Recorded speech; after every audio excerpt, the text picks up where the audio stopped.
اعوذ باللہ من الشیطان الرجیم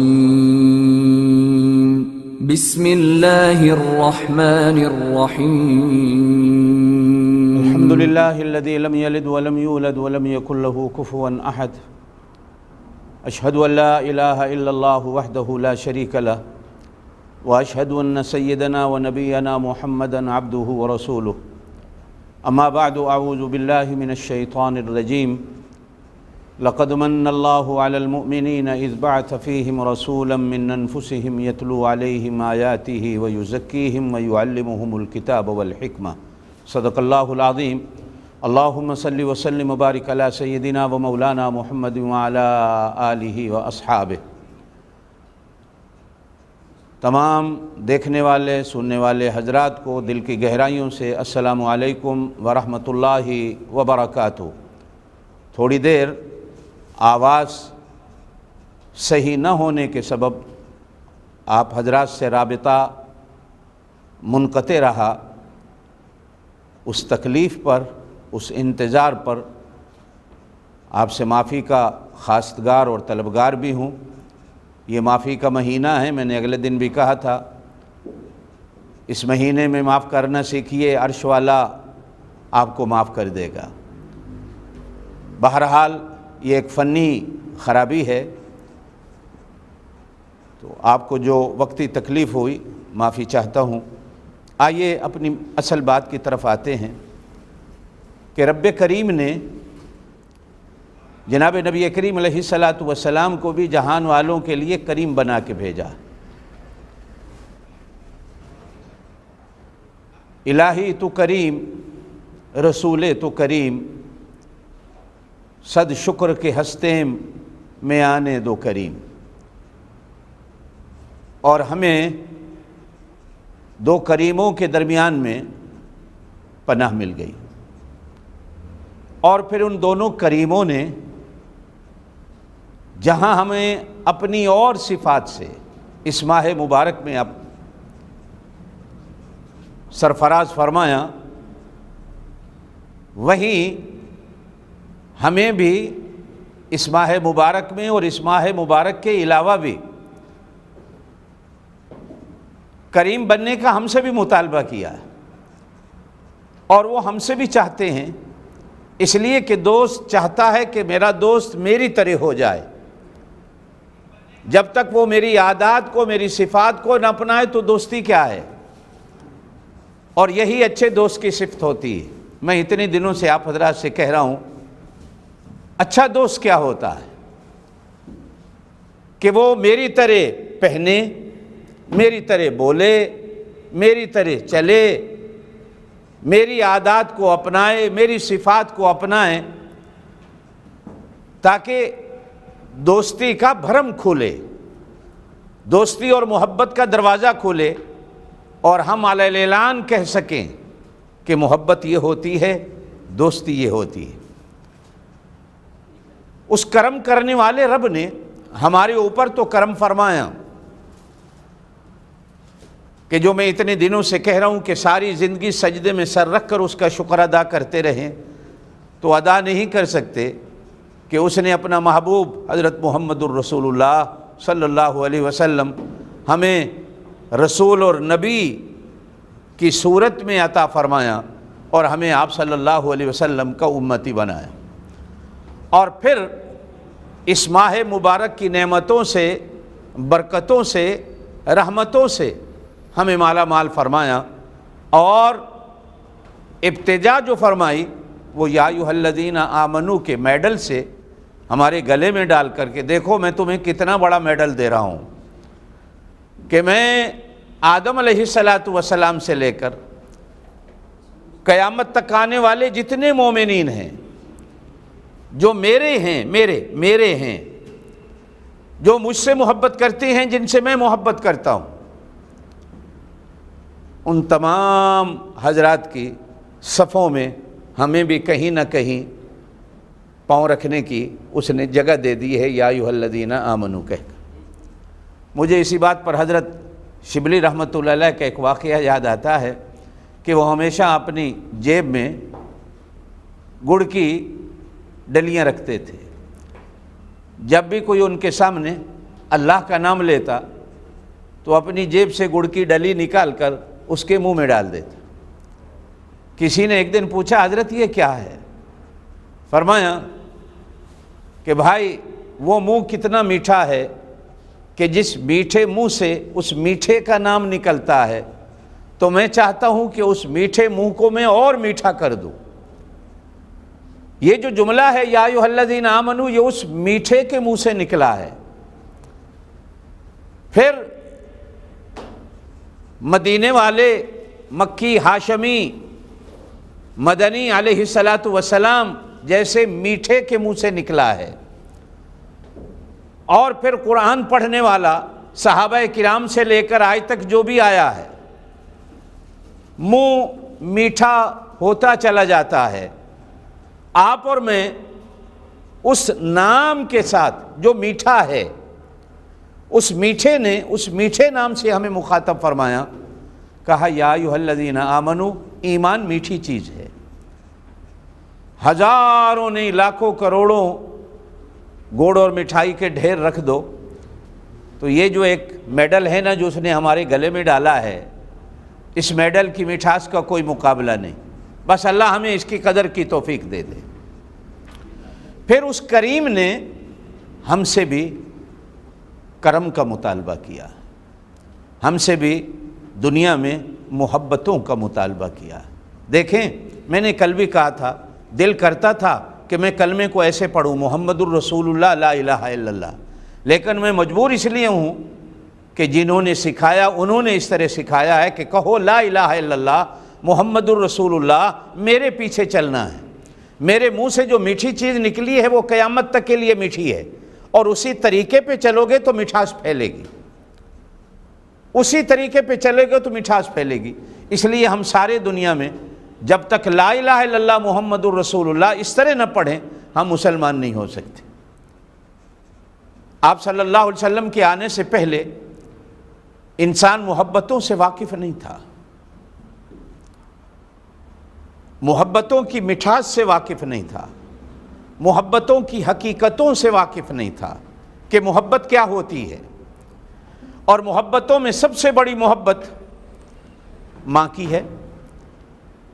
یہ نام ہی اتنا پیارا ہے کہ آدمی جب لیتا ہے ماں کہہ کر تو دونوں ہونٹ آپس میں مل کر محبت کی علامت کا اظہار کرتے ہیں، اور محبت کی علامت ظاہر ہو جاتی ہے کہ بوسہ لے لیا جاتا. اور یہی مٹھاس لفظ محمد میں ہے صلی اللہ علیہ وسلم کہ جب آدمی لیتا ہے تو دونوں ہونٹ خود بخود مل جاتے ہیں.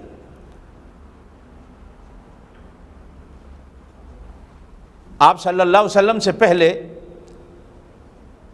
لوگ اپنی ماؤں سے بھی نکاح کر لیتے تھے.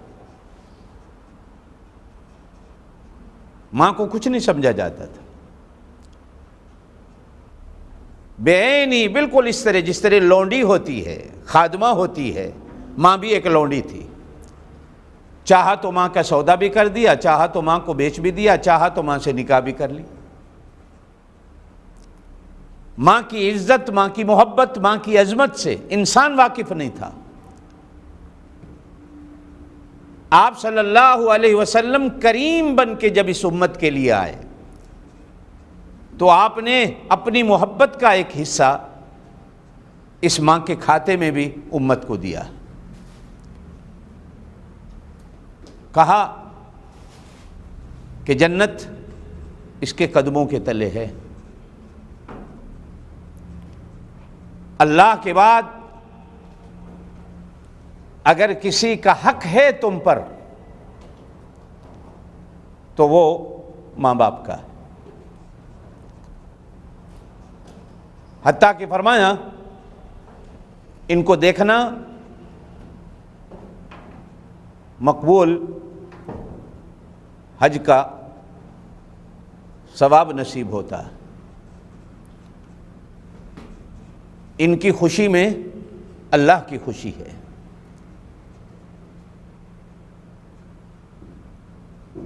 ان کی محبتوں میں تم اپنے اللہ کی محبت کو پا سکتے ہو. بلکہ میں اگر یوں کہوں کہ اپنی خدائی کی، اپنی کریمی کی تصویر بنا کر دنیا میں میرے اللہ نے ہماری ماں کو اور پھر ان دونوں کو اس میں شمار کر لیں جنہیں ماں باپ کہا جاتا ہے، اپنی رحمت کی، قدرت کی تصویر بنا کر اس دنیا میں بھیجا۔ جس طرح اس کی محبت کو کبھی ہیچ اور کمزوری نہیں، بے عینی اسی طرح اس کا حکم ہے کہ ان کی عزت، ان کی عظمت، ان کی محبت میں بھی تمہاری طرف سے کبھی کمی نہیں ہونی چاہیے۔ سن لو، لاکھوں کروڑوں ہزاروں تمہاری عبادات کے ڈھیر ہوں، لیکن اگر یہ ناراض ہیں تو اللہ کے ہاں حبام منصورہ بنا کر تمہاری ساری نیکیوں کو اڑا دیا جائے گا۔ فَلَا نُقِيمُ لَهُمْ يَوْمَ الْقِيَامَةِ وَزْنًا، وزن کے لیے ترازو پہ رکھی ہی نہیں جائے گی جب تک یہ لوگ راضی نہیں ہوں گے۔ ان کی رضا میں اپنی رضا کو رکھا، ان کی خوشی میں اپنی خوشی کو رکھا ہے، اور فرمایا فَلَا تَقُلْ لَهُمَا اُفٍّ وَلَا تَنْهَرْهُمَا وَقُلْ لَهُمَا قَوْلًا كَرِيمًا۔ ان کی بات کے سامنے تمہیں اف کہنے کی بھی اجازت نہیں۔ وَاخْفِضْ لَهُمَا جَنَاحَ الذُّلِّ مِنَ الرَّحْمَةِ وَقُلْ رَبِّ ارْحَمْهُمَا كَمَا رَبَّيَانِي صَغِيرًا۔ اپنے دونوں کندھوں کو رحمت کے کندھے بنا کر ان کے سامنے بچھا دو، حتیٰ کہ پہاڑ کی گھاٹی میں طوفان کی وجہ سے 3 بندے پھنسنے والوں میں سے ایک آدمی اللہ کے سامنے اپنی اسی نیکی کو پیش کرتا ہے کہ اللہ، میں ساری رات دودھ کا پیالہ لے کر اپنی ماں کے سرانے کھڑا رہا کہ جب تک یہ نہیں پیے گی نہ میں خود پیوں گا نہ میری اولاد پیے گی۔ وہ بھوک سے بلکتے ہوئے سو گئے، میں نے نہیں دیا، لیکن میری اماں بھی سو گئی، میں ساری رات لے کے کھڑا رہا کہ پہلے میری ماں نوش فرمائے گی پھر میرے بچے نوش فرمائیں گے۔ اگر یہ نیکی تیرے دربار میں تو سمجھتا ہوں میں نے خالصتاً تیرے لیے کیا ہے، اگر تیرے ہاں محبوب اور مقبول ہے تو پھر ہمیں اس پہاڑ کی، اس ڈھلان سے، اس مصیبت سے جو اس کے دروازے پر آ کر گر گئی ہے، ہمارے لیے نکلنے کا راستہ بند ہو گیا ہے، تو ہمارے لیے نکلنے کی کوئی سبیل فرما۔ تو آپ صلی اللہ علیہ وسلم نے ارشاد فرمایا، اللہ پاک نے ان کے لیے نکلنے کی سبیل فرمائی۔ یہ لفظ بڑا عجیب ہے، ماں۔ میرا خیال ہے شہد کے اندر اتنی مٹھاس نہیں جتنے اس ایک لفظ کے اندر اللہ پاک نے مٹھاس بھری ہے۔ دنیا کی کوئی چیز اتنی میٹھی نہیں جتنی اللہ نے اس کے اندر مٹھاس بھری ہے۔ اب ہمیں کہا گیا کہ ان کے ساتھ کرم کا معاملہ کرنا ہے، اس لیے کہ تم 2 کریموں کے درمیان میں ہو۔ جب تم اپنے دونوں دوستوں اور یاروں کی طریقوں اور سنتوں کو اپناتے ہو تو پھر یہ بھی ان کا ایک طریقہ ہے۔ حدیث پاک میں آتا ہے کہ حضرت حلیمہ صلوات اللہ علیہا رضی اللہ عنہا بڑھاپے کی عمر میں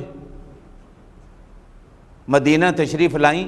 آپ صلی اللہ علیہ وسلم کی اصلی ماں نہیں، آپ صلی اللہ علیہ وسلم نے ان کا دودھ پیا ہے، جنہیں رضائی ماں کہا جاتا ہے۔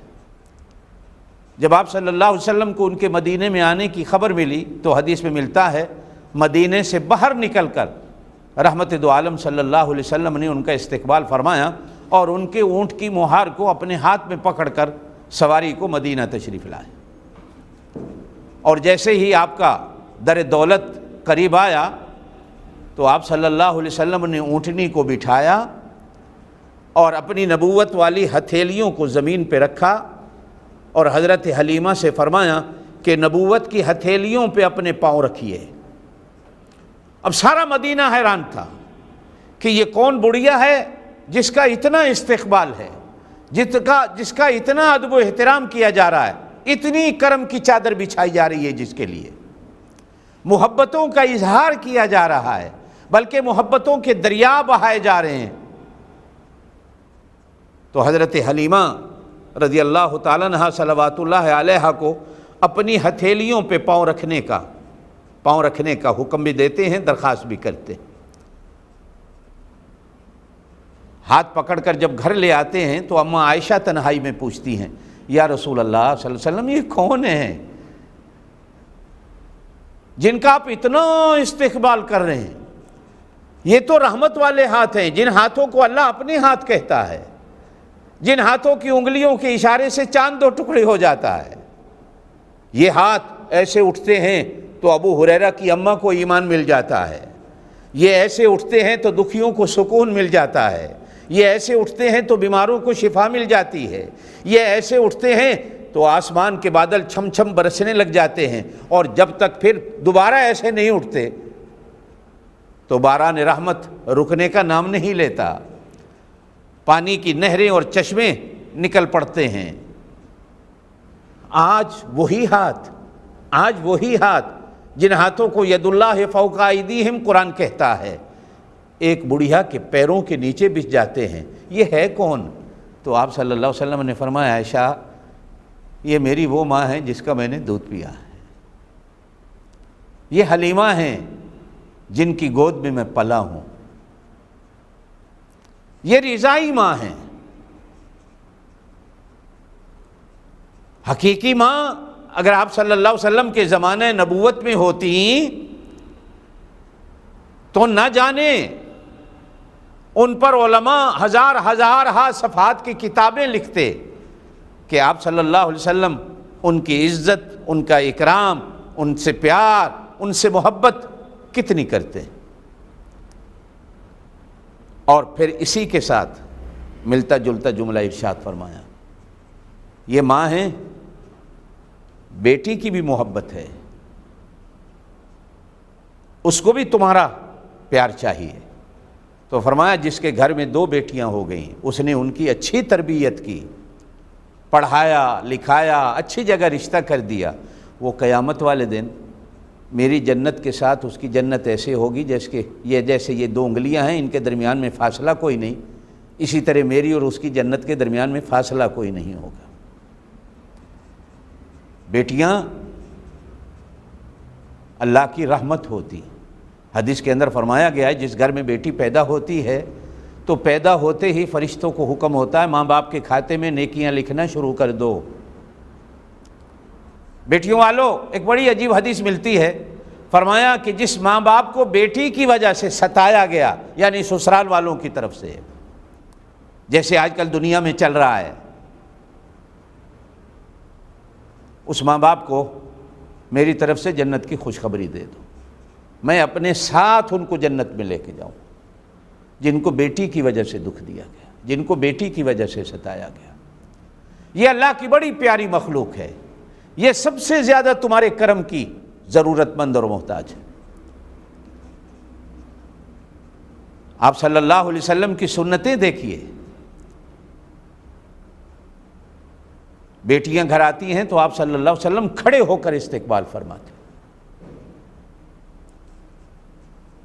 حدیث میں آتا ہے کہ بیٹیاں آپ کا ہاتھ اپنے ہاتھ میں لیتی، آپ ان کا ہاتھ اپنے ہاتھ میں لیتے، بیٹی باپ کے ماتھے پہ بوسہ دیتی، باپ بیٹی کے ماتھے پہ بوسہ دیتے، اور پھر ہاتھ پکڑ کر باپ اپنے ساتھ چارپائی پہ بٹھاتے۔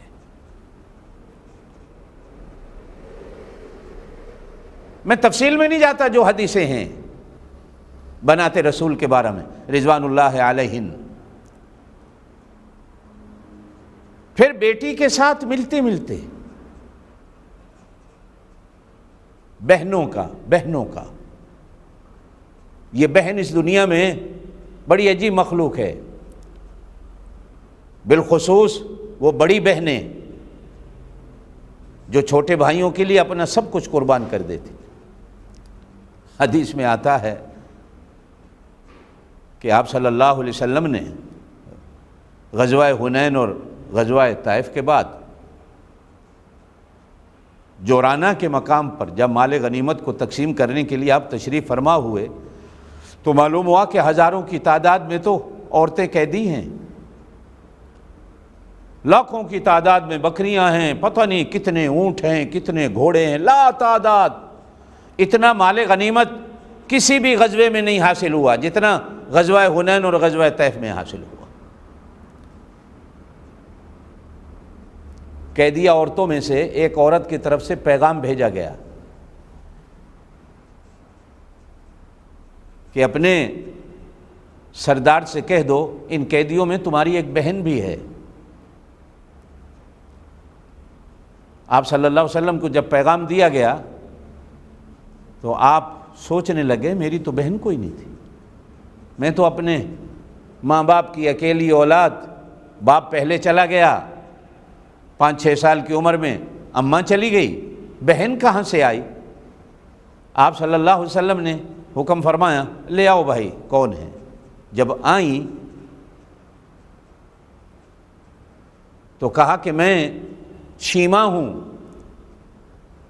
ارشاد فرمایا میں نے پہچانا نہیں،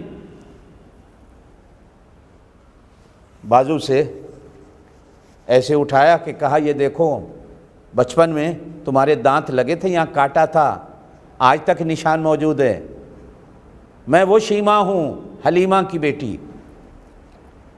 آپ صلی اللہ علیہ وسلم کو یاد آیا،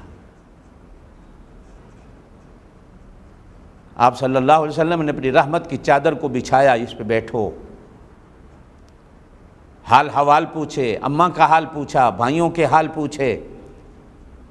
اب آپ صلی اللہ علیہ وسلم نے ارشاد فرمایا میری طرف سے تمہیں آزادی، چاہو تو میرے ساتھ چلو، چاہو تو اپنے قبیلے کی طرف جاؤ، یہ مال دے دو میری بہن کو، یہ لے جائے اپنے گھر جائے۔ کہنے لگی میں اکیلی نہیں جاؤں گی، یہ جتنی قیدیاں ہیں یہ سب میرے قوم اور قبیلے کی ہیں، جب تک یہ ساری آزاد نہیں ہوں گی نہیں جاؤں گی۔ آپ صلی اللہ علیہ وسلم نے ارشاد فرمایا میری بہن کی خاطر سب کو آزاد کر دو۔ اب جب اٹھنے لگیں تو کہا کہ بھیا پھر ایسے نہیں، اب پھر ہمیں اپنا کلمہ پڑھا کے روانہ کر دو۔ اس ایک بہن کی خاطر آپ صلی اللہ علیہ وسلم نے ہزاروں قیدیہ عورتوں کو رہا کر دیا، اپنے کرم کی وہ تصویر دکھائی قیامت تک آنے والی امت کو کہ یہ تمہارے کرم کی، تمہارے پیار کی، تمہاری محبت کی، تعلق کی سب سے زیادہ ضرورت مند ہوتی ہے، سب سے زیادہ ضرورت مند ہوتی ہے۔ آپ بانٹ رہے ہیں، تقسیم کر رہے ہیں ہر چیز کو۔ اور پھر رشتہ داری کے بارے میں ارشاد فرمایا جو رحم کا رشتہ ہے، جس کو صلہ رحمی اور قطع رحمی کہا گیا ہے، یہ رحم مادر جس میں ہم پلتے ہیں 9 مہینے، اس کو رحم کہا گیا ہے۔ ایک ہوتا رحم، ایک ہوتا رحم۔ یہ رحم کے جو رشتے ہیں، آپ صلی اللہ علیہ وسلم نے ارشاد فرمایا جو صلہ رحمی کرتا ہے، ان رشتوں کو نبھاتا ہے، ان سے تعلق بناتا ہے، کرم کرتا ہے، ان رشتوں پر مہربانیاں کرتا ہے، وہ جنت میں جائے گا۔ اور جو رحم کے رشتوں کو توڑتا ہے وہ کبھی جنت میں نہیں جائے گا، اسے جہنم کی خوشخبری دے دو، وہ جہنمی ہیں جو قطع رحمی کرتا ہے۔ ایک حدیث کے اندر آتا ہے آپ صلی اللہ علیہ وسلم نے ارشاد فرمایا جب اللہ پاک ہر چیز کو بنا چکے تو ایک چیز کو وجود ملا، اور وہ وجود کے ساتھ اللہ کے عرش کو پکڑ کے کھڑی ہو گئی۔ ارشاد ہوا تو کون ہے؟ عرض کیا اللہ میں رشتہ داری ہوں، تو نے مجھے بنا تو دیا ہے، لیکن ایک سوال ہے کہ جو مجھے جوڑے گا تو اس کو کیا کرے گا، جو مجھے توڑے گا تو اس کے ساتھ کیا کرے گا؟ اس لیے کہ مجھے اتنا بڑا تو نے شرف دیا ہے کہ خون کا رشتہ جوڑا ہے، خون کا۔ یہ فلوس کے رشتے، پیسے کے رشتے تو عارضی ہوتے ہیں، 2 رشتے بڑے اہم ہوتے ہیں، ایک ایمان کا رشتہ اور ایک لہو کا جسے خون کا رشتہ کہا جاتا ہے، جس کے بارے میں صلہ رحمی کا حکم دیا گیا۔ کہنے لگی تو نے مجھے بنا تو دیا ہے، لیکن میرا ایک سوال ہے، جو مجھے جوڑے گا تو اس کے ساتھ کیا کرے گا، جو مجھے توڑے گا تو اس کے ساتھ کیا کرے گا؟ تو اللہ پاک نے ارشاد فرمایا جو تجھے جوڑے گا میں اس کو اپنے ساتھ جوڑ لوں گا، اور جو تجھے توڑے گا اس کے ساتھ میری کٹی ہو جائے گی۔ میری بہنوں، میرے بھائیوں، ہمارا اللہ ہمارے ساتھ اپنی محبت کا رشتہ جوڑتا ہے اور دعا کرو یہ ہمیشہ رہے، صرف موت تک نہیں، قبر میں، آخرت میں، جنت میں اللہ کے ساتھ یہ ایمان کا رشتہ ہمارا جوڑا رہے۔ رسول اللہ صلی اللہ علیہ وسلم کے ساتھ ہمارا جو ایمان کا رشتہ ہے، جو امتی اور رسول کا رشتہ ہے، اللہ اس رشتے کو بھی جنت میں جانے تک برقرار رکھے، ہمیشہ کے لیے برقرار رہے۔ یہ ایمان کے رشتے ہیں۔ میں نے اگلے دن بھی کہا تھا کہ نکاح کا معنی کیا ہے؟ یہ ایک زنجیر ہے جو ٹوٹنے سے نہیں ٹوٹتی، یہ ایمان کا دھاگا۔ وَاعْتَصِمُوا بِحَبْلِ اللَّهِ جَمِيعًا، اس اللہ کی رسی کو، ایمان کی رسی کو ایسی مضبوطی سے تھامو کہ دنیا کا کوئی فتنہ، کوئی گرم ہوا، کوئی سرد ہوا، کوئی جھونکا ہوا کا تمہارے اللہ اور اس کے رسول کے ساتھ رشتے کو توڑ نہ سکے۔ آج وقت ایسا آیا، حدیث کے اندر آتا ہے، ایک وقت آئے گا لوگ صبح مسلمان ہوں گے، شام کو کافر ہوں گے، شام کو مسلمان ہوں گے، صبح کافر ہوں گے۔ ہاتھ پہ، ہتھیلی پہ آگ کا انگارہ رکھنا آسان ہوگا، ایمان بچانا بڑا مشکل ہوگا۔ آج میں اور آپ اس وقت سے گزر رہے ہیں، اس دور سے گزر رہے ہیں۔ ڈاکو ہمارے ایمان پہ ڈاکہ ڈالنے والے صبح اور کرتب دکھاتے ہیں، شام کو اور کرتب دکھاتے ہیں۔ پیسے کی خاطر ایمان بیچا جا رہا ہے۔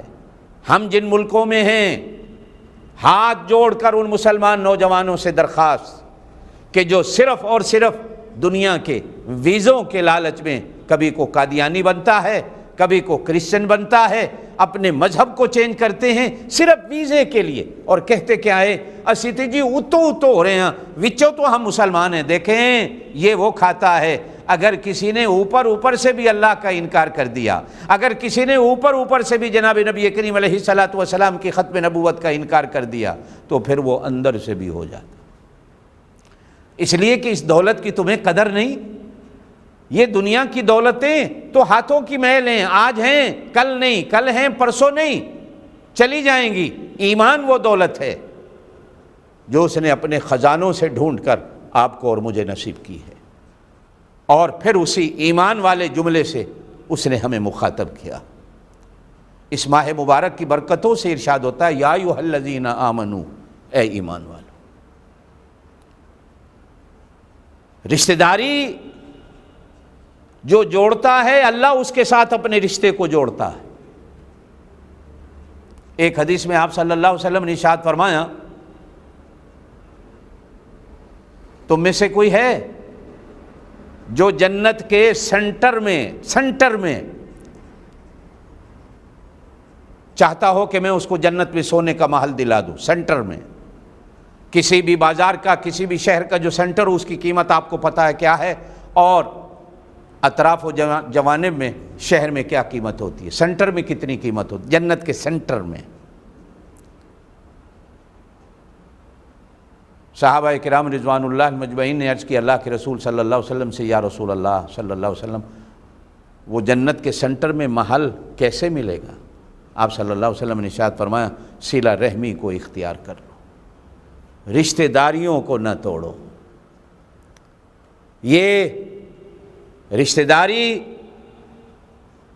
یہ آج کل جو ہم رشتہ داریاں نبھاتی ہیں نا شادی بیاہوں پہ، کہ میں نے جا کر ان کی شادی میں 5-10 ہزار دے دیا کہ صاحب میں نے دوستی کا، رشتہ داری کا حق ادا کر دیا، نہیں، وہ تو ہم سود کے طور پر دیتے ہیں کہ کل ہمارے بچوں کی ہوگی تو ہمیں وہ کتنا دیں گے۔ بڑھا کے دیا جاتا ہے، گھٹا کے نہیں دیا جاتا۔ گھٹا کے دیا جائے تو ناراضگیاں ہوتی ہیں، اسی سے پتہ چل جاتا ہے ہم رشتہ داری کتنی نبھا رہے ہیں۔ بلکہ اب تو رشتہ دار او بھائی موبائل فونوں کے اندر رجسٹر لے کر، کاپیاں لے کر لکھنے میں بیٹھے ہوئے ہوتے ہیں کہ فلاں کے گھر سے کتنا آیا، فلاں کے گھر سے کیا آیا، بدلے میں دینا ہے۔ یہ نہیں، یہ رشتہ داری نہیں ہے، یہ حسن سلوک نہیں ہے رشتہ داری کا۔ آپ صلی اللہ علیہ وسلم نے تقسیم کیا ہے، پھر فرمایا بڑوں کو بھی حصہ دیا، چھوٹوں کو بھی حصہ دیا۔ فرمایا من لم یرحم کبیرنا فلیس منا ومن لم یرحم صغیرنا فلیس منا، جو میری امت کے بڑوں پہ رحم نہیں کرے گا، بڑوں سے محبت نہیں کرے گا وہ میری امت سے نہیں ہوگا، جو میری امت کے چھوٹوں پہ شفقت اور پیار نہیں کرے گا وہ میری امت سے نہیں ہوگا۔ آپ نے بڑوں کو بھی حصہ دیا، آپ نے چھوٹوں کو بھی حصہ دیا ہے۔ اس دور میں بڑے سب سے زیادہ آپ کی محبت کے محتاج ہیں۔ اب تو بڑوں کے لیے تو اولڈ ایج ہوم بن گئے دنیا میں، کہ بڑا ہوا کھانستا ہے، گھر تنگ کرتا ہے، وہاں بھیج دو، عید بقرعید پہ ملنے چلے گئے۔ اب تو مسلمان ملکوں میں بھی اولڈ ایج ہوم آ گئے۔ چلو ہم ان ملکوں میں تو سنتے تھے، یورپین میں دیکھے بھی ہیں، جانا بھی ہوتا ہے، حالات کو دیکھ کر رونا آتا ہے کہ وہ بچے جن کو یہ مائیں جنم دیتی ہیں، وہ بچے جن کے یہ باپ انگلی پکڑ کے جن کو چلنا سکھاتے ہیں، وہ کرسمس پہ آ گئے، اپنے کسی تہوار کے دن آ گئے ماں باپ کو دیکھنے، ورنہ ماں باپ ترس رہا ہوتا ہے۔ بڑوں کو زیادہ ضرورت ہے، بڑے پیار اور محبت کے زیادہ محتاج ہیں۔ حتیٰ کہ میرا اللہ بھی فرماتا ہے کہ بڑا جب لاٹھی ٹیکتا ہوا میرے گھر کی طرف آتا ہے، جب سہارا کوئی نہیں ہوتا بے سہارا ہو جاتا ہے، تو مجھے اس پہ ترس آتا ہے، میں اس کے سفید بالوں کو دیکھ کر اس کے ساری خطاؤں اور گناہوں کو معاف کر دیتا ہوں، میں اس سے راضی ہو جاتا ہوں، بلکہ اس کی زبان میں اس سے باتیں کرتا ہوں۔ یہی حال آج چھوٹے، اس موبائل فون نے چھوٹوں کو بڑوں سے دور کر دیا، بڑوں کو چھوٹوں سے دور کر دیا ہے۔ چھوٹے آپ کی شفقتوں کے محتاج ہیں، آپ کی محبتوں کے محتاج ہیں، توجہ کے محتاج ہیں۔ کل کو گلہ نہ دیں کہ ہماری اولادیں خراب ہو گئیں۔ بچپن میں شفقت کا معاملہ کیجئے، کرم کا معاملہ کیجئے، ان کے ساتھ محبت کا معاملہ کیجئے۔ پھر آپ صلی اللہ علیہ وسلم نے بیویوں کو حصہ دیا رحمت کا۔ آپ صلی اللہ علیہ وسلم نے ارشاد فرمایا تم میں سب سے اچھا وہ ہے جو اپنے گھر والیوں کے ساتھ اچھا ہے، اپنے گھر والوں کے ساتھ اچھا ہے۔ میں تم سب سے اچھا ہوں اس لیے کہ میں اپنی گھر والوں اور گھر والیوں کے ساتھ اچھا ہوں۔ آپ صلی اللہ علیہ وسلم نے ارشاد فرمایا دنیا ایک متاع ہے، اس دنیا کی متاع میں سب سے بہترین متاع نیک بیوی ہے، جس کے ماتھے میں، جس کی جبین میں خاوند کی عزت کا نور جھلکتا ہو، محبتیں جھلکتی ہوں۔ اسے قرآن نے خاوند کا لباس کہا ہے اور خاوند کو اس کا لباس کہا ہے۔ اسے جنت میں بھی خاوند کا ساتھی کہا ہے اگر نیک ہے، بلکہ صرف ساتھی نہیں کہا کہ جنت میں ساری بیویوں کی یہ سربراہ ہوگی اگر اللہ پاک دونوں کو جنت میں لے جاتا ہے، ساتھ ایسے نبھتا ہے۔ اور صرف بیوی کی بات نہیں کہی، خاوند کے بارے میں بھی آپ صلی اللہ علیہ وسلم نے ارشاد فرمایا اگر میری شریعت میں جائز ہوتا اللہ کے سوا کسی کو سجدہ کرنا تو میں بیویوں کو حکم دیتا اپنی شوہروں کو سجدہ کرو، اپنے شوہروں کو سجدہ کرو۔ یہ مجازی خدا کی صورت میں، ایک تمہارا حقیقی خدا ہے جو تمہاری ہر ضرورت کو پورا کرتا ہے، ایک یہ تمہارا مجازی خدا ہے جو تمہاری ہر جائز ضرورت کو پورا کرتا ہے۔ جس طرح اس کی محبت تمہارے اوپر واجب ہے، اسی طرح اس مجازی خدا کی محبت بھی تمہارے اوپر واجب ہے۔ تمہارے ماتھوں میں، تمہاری چال ڈھال میں اس کی محبتوں کے دیے جلنے چاہیے، لائٹیں روشن ہونی چاہیے۔ اس کے سوا تمہاری آنکھ کسی اور کی طرف اٹھتی ہوئی نظر نہ آئے۔ آپ صلی اللہ علیہ وسلم نے پھر آخری آپ کی زندگی کا جو وقت، آخری اس دنیا کی زندگی کا عجیب بات ارشاد فرمایا میرے بعد اپنی بیویوں کا خیال رکھنا۔ یہ آخری نصیحت ہے آپ صلی اللہ علیہ وسلم کی۔ دنیا میں اپنے بڑوں کی جائیداد کی وصیت اور نصیحت کو تو پورا کرنے میں ابھی دفنایا نہیں ہوتا تو تمہیں پورا کرنے کی فکر پڑ جاتی ہے۔ اس سب سے بڑے کریم کی جس کے کرم ہیں آپ کے اوپر اور میرے اوپر، جس کے ہم امتی ہیں، جس پاک نبی کا آپ اور میں کلمہ پڑھتے ہیں، جس سے محبت ہمارے ایمان کی دلیل ہے۔ ہم اس وقت تک مومن نہیں ہو سکتے جب تک ہر چیز سے زیادہ اللہ کے محبوب صلی اللہ علیہ وسلم سے محبت کرنے والے نہ بن جائیں۔ فرمایا میرے بعد ان کا خیال رکھنا، اور ساتھ ہی گھر کی خادمائیں اور باندیوں کے بارے میں بھی ارشاد فرما دیا، ساتھ ہی کہ یہ گھروں میں کام کرنے والیاں یہ تمہاری امانت دار ہوتی ہیں، تمہاری باتوں کی امانت بھی ان کے پاس ہوتی ہے، گھر کی امانت بھی ان کے پاس ہوتی ہے، تمہاری بیٹیاں امانتیں ہیں ان کے پاس، تمہارے بچے امانتیں ہیں ان کے پاس، ان کے حقوق کا بھی خیال رکھنا، ان کے حقوق کا بھی خیال رکھنا۔ یہ محبتوں کو تقسیم کیا جا رہا ہے۔ پھر مزدور کو بھی محبت کا حق دیا۔ مزدور ملتا ہے مدینے کے بازار میں حضور پاک صلی اللہ علیہ وسلم سے، ہتھیلی میں گٹے بنے نظر آئے، ہاتھ سخت نظر آئے، ہاتھ کو اپنے نبوت والے ہاتھوں میں لے کر پوچھا کیا کرتے ہو، یہ کیوں گٹے بنے ہوئے ہیں؟ عرض کیا اللہ کے رسول صلی اللہ علیہ وسلم سارا دن لوہا کوٹتا ہوں، حلال کی روزی کماتا ہوں، بچوں کو حلال کی روزی کھلاتا ہوں۔ میرے پاک نبی صلی اللہ علیہ وسلم نے اس کا ہاتھ اپنے ہونٹوں پہ رکھ کر بوسہ دیا، فرمایا تیرا ہاتھ اس قابل ہے کہ نبوت تیرے ہاتھوں کو بوسہ دے لے، حلال کی محنت اور مزدوری کرتے ہو۔ اور پھر ساتھ ہی ایک جملہ بڑا عجیب ارشاد فرمایا، یہ غریبوں اور مزدوروں کے لیے جیسے یا ایھا الذین آمنو کی جملہ ہمارے پاس رکھنے کی جگہ نہیں، اگر حقیقت سمجھیں تو یہ جملہ جو میں سنا رہا ہوں رکھنے کے لیے بھی مزدوروں کے پاس گھروں میں جگہ نہ ہو۔ فرمایا الکاسب و حبیب اللہ، محنت کرنے والا، مزدوری کرنے والا، یہ تو اللہ کا حبیب اور اللہ کا محبوب ہے، یہ تو اللہ کا حبیب اور اللہ کا محبوب ہے۔ اور پھر اسی مزدور کے بارے میں ارشاد فرمایا، اسی غریب کے بارے میں ارشاد فرمایا کہ یہ قیامت والے دن مالداروں سے 500 سال پہلے جنت میں چلے جائیں گے۔ مزدوروں کو بھی حصہ دیا، تاجر کو بھی حصہ دیا اپنے کرم کا۔ کہا کہ جو تاجر حلال کی تجارت کرتا ہے، شریعت کے مطابق تجارت کرتا ہے، حرام سے بچتا ہے، وہ قیامت والے دن جنت میں نبیوں کے ساتھ ہوگا۔ میرے تاجر بھائیوں، تجارت کے اصول سیکھیے کہ میرے پاک نبی صلی اللہ علیہ وسلم کی تجارت کے اصول کیا تھے۔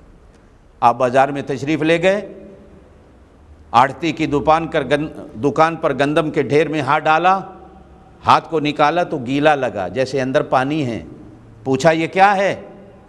دکاندار کہنے لگا جی باہر گندم پڑی تھی، بارش آ گئی۔ تو فرمایا گاہک کو بتاتے کیوں نہیں ہو؟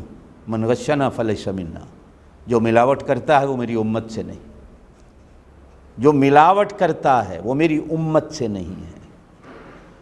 یہ رمضان المبارک کا مہینہ اس رحمتوں والوں نے تو مفت میں رحمتیں بانٹی، ہمارے گھروں کو، محلوں کو، شہروں کو، ملکوں کو رحمتوں سے بھر دیا، لیکن آپ اور میں اس رحمت والے مہینے میں بھی غریب کے رزق کو روک کر ذخیرہ اندوزی کر کے اس کی قیمت بڑھائے جا رہے ہیں، اور پھر اسی قیمت سے میں حج کرنے بھی جاتا ہوں، عمرہ کرنے بھی جاتا ہوں، حاجی صاحب بھی بن جاتا ہوں، عمرہ کرنے والا بھی بن جاتا ہوں۔ ذرا سوچئے، حضور پاک صلی اللہ علیہ وسلم تو فرما رہے ہیں وہ میری امت سے ہی نہیں۔ گاہک کو بتائیے ایک ایک چیز، اور بادشاہوں کو بھی بانٹی رحمت، یا ایھا الذین آمنوا اطیعوا اللہ واطیعوا الرسول واولی الامر، ان کی اطاعت کی بھی حکم دیا گیا، ان سے بھی کہا گیا عدل و انصاف کو اپناؤ۔ اگر تم نے عدل و انصاف کو اپنایا تو قیامت والے دن حضور صلی اللہ علیہ وسلم کے جھنڈے کے تلے تمہیں جگہ ملے گی، اللہ بھی تمہارے ساتھ عدل و انصاف کا مظاہرہ کرے گا۔ یہ گھٹ تولنا، یہ ناپ تول میں کمی کرنا، ایک نبی کی ایک امت پوری اسی ایک جرم میں برباد ہوئی۔ ناپ تول میں کمی کرنے پر اور نا انصافی کرنے والوں پر بھی اللہ کا ظلم و ستم دنیا میں بھی ہوتا، اللہ کی سزا دنیا میں بھی ہوتی ہے اور آخرت میں بھی ہوتی ہے۔ آپ صلی اللہ علیہ وسلم نے پڑوسی کو بھی حق دیا۔ صحابہ کرام کہتے ہیں کہ ایک بار آپ نے درس میں پڑوسی کے ایسے حقوق بیان کیے کہ ہمیں ڈر ہونے لگ گیا کہ کہیں آپ صلی اللہ علیہ وسلم حکم نہ دے دیں کہ تمہاری وراثت میں بھی پڑوسی کا حق ہوتا ہے۔ 40 گھروں تک پڑوس ہے، پڑوسی کا خیال کرنا ہے۔ اگر میرے گھر میں اچھی چیز پکی، رات کو پڑوسی کے بچے بھوکے سو گئے تو قیامت والے دن اس کا بھی مجھ سے پوچھا جانا ہے، تیرے پڑوسی کے بچے بھوکے سوئے، ان کی خبر گیری کیوں نہیں کی گئی؟ یہ رحمتوں والے نبی نے ہمیں بھائی جانوروں کے بھی حقوق دیے ہیں، جانوروں کے بارے میں بھی کہا کہ ان پر بھی رحم کرنا ہے، یہ بھی تمہارے رحم و کرم کے محتاج۔ ہرنی کا معاملہ آپ نے سن رکھا ہے، اونٹ والے کے اونٹ کا معاملہ آپ نے سن رکھا ہے، کہا کہ اس سے کام زیادہ لیتے ہو، کھانا تھوڑا دیتے ہو، یہ تمہاری شکایت کر رہا ہے، اور سنو اس کی شکایت اور معاملے بگڑ بھی سکتے ہیں۔ حکم ہے کہ اگر جانور بھوکا کھڑا ہے، پیاسا کھڑا ہے، نماز کا ٹائم آ گیا تو سب سے پہلے اللہ کی اس مخلوق پر رحم کرو، اسے پانی پلاؤ، اسے کھانا کھلاؤ، پھر دربار خداوندی میں آ کر سجدہ ریز ہو جاؤ۔ ہمارے ایک بزرگ تھے بہاولپور کی سائڈ پہ، مولانا حبیب اللہ گمانوی رحمۃ اللہ، بہت بڑے اللہ کے ولی قلندر فقیر گزرے، شیخ الحدیث تھے۔ ایک جگہ تقریر کر رہے تھے تو تقریر کرتے کرتے اسٹیج چھوڑ کے چلے گئے۔